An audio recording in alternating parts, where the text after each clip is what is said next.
అందరికీ నమస్కారం అండి. ఇదిగో ఎండలకాలం వచ్చేస్తుంది కదా! ఇంకా మామిడికాయలతో వంటలు మొదలు పెట్టాలి మనం కూడా.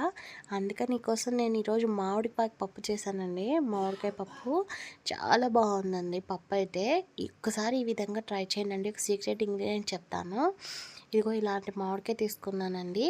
దీన్ని ఉల్లిపాయ అండ్ మామిడికాయ ఈ రెండు నాకైతే మామిడికాయ పప్పుకి ఉల్లిపాయ మంచి కాంబినేషన్ అనిపిస్తుంది. సరే ఇంకైతే మామిడికాయ చాలా పులుపు ఉందండి. ఇంకా దీన్ని నేను చెక్కు తీసుకుందాం అనుకుని కూడా మళ్ళీ మా ఇంట్లో తింటారు. ఇంకా అందుకని చెక్కు తీయం, మేము ఎక్కువ చెక్కు తీయడానికి ప్రిఫర్ చేయము.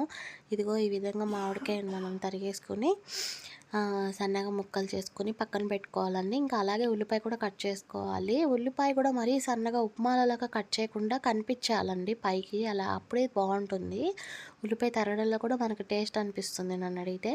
ఇదిగో 10 పచ్చిమిరపకాయలు తీసుకున్నానండి. మామూలుగా మేము ఈ కారం అది ఇష్టపడము పప్పుల్లో. మా ఇంట్లో కూడా ఇలా మిర్చి కారంతో ఇష్టపడతారు.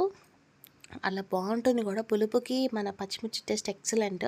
ఇదిగో ఈ విధంగా మనం మామిడికాయ ముక్కలు, ఉల్లిపాయ ముక్కలు రెండు ఇలా కట్ చేసుకుని పెట్టుకున్నాను. అలాగే ఈ గ్లాస్ కందిపప్పు అండి.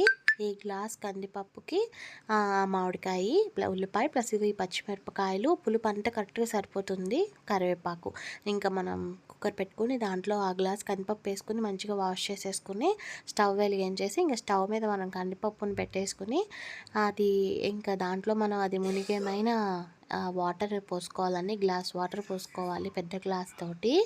ఇంకా గ్లాస్ వాటర్ వేసుకుని ఇంకా మిగతావన్నీ మనము మామిడికాయ కట్ చేసుకుని మామిడికాయ ముక్కలు, టెంకాయ కూడా వేస్తామండి, దాంట్లో పులుపు దిగుతుందన్న ఉద్దేశంతో.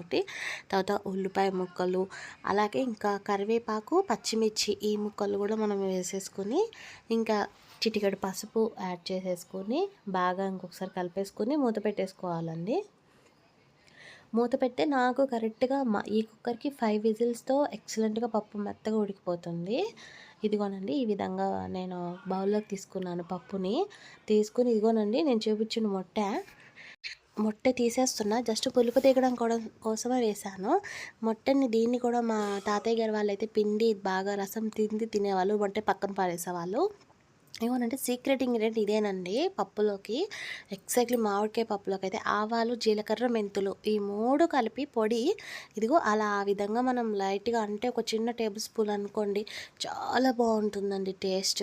ఇంకా కలిపేసేసుకుని మనము పప్పుకు సరిపడా సాల్ట్ వేసేసుకుని ఇంకా మనము బాగా కలిపి పెట్టేసుకుని తాలింపు పెట్టుకుందామండి. అసలు ఈ పొడి వేస్తే ఎంత బాగుంటుందంటే అబ్బా అనిపిస్తుంది. ఇదిగో ఇంకా స్టవ్ వెలిగించుకొని ఇంకా మనము తాలింపు గరిటె పెట్టేసుకున్నాము. తాలింపు గడ్డ పెట్టేసుకుని ఇంకా దీనికి మనము ఇంకా హీట్ అయిన తర్వాత ఆయిల్ అది వేసుకొని ఇంకా అంతా తెలిసిందే కదండి, ఆవాలు, జీలకర్ర, పచ్చెనగపప్పు అన్నీ, ఎండుమిర్చి అన్నీ కూడా తాలింపుకి వేసేసుకుని అది మనం తాలింపు మంచిగా వేగిన తర్వాత ఇంగువ కూడా యాడ్ చేసేసుకుని ఇదిగో మన మామిడికాయ పప్పులో యాడ్ చేసేసుకోవాలండి. వేసేసుకుని వెంబడే మనం మూత పెట్టేసుకోవాలి. ఆ ఫ్లేవర్ అనేది మనకి ఆ స్మోకీ ఫ్లేవర్ అనేది దానికి పప్పుకు పడుతుంది. ఇంకా తర్వాత ఒక 5 మినిట్స్ 10 మినిట్స్ ఆ కలిపేసుకుంటే చాలా యమ్మీగా ఉండే మామిడికాయ పప్పు రెడీ అండి. చాలా బాగుంటుందండి. ఇంత ఖచ్చితంగా మీరు ట్రై చేసి ఎలా ఉందనేది నాకు కామెంట్ బాక్స్లో తెలియచేయండి. చాలా బాగుంటుంది. ఇంక ఎండల కాలం వచ్చిందంటే ఇంకా మనం అన్నీ మ్యాంగో స్పెషల్స్ చేసుకుంటాము.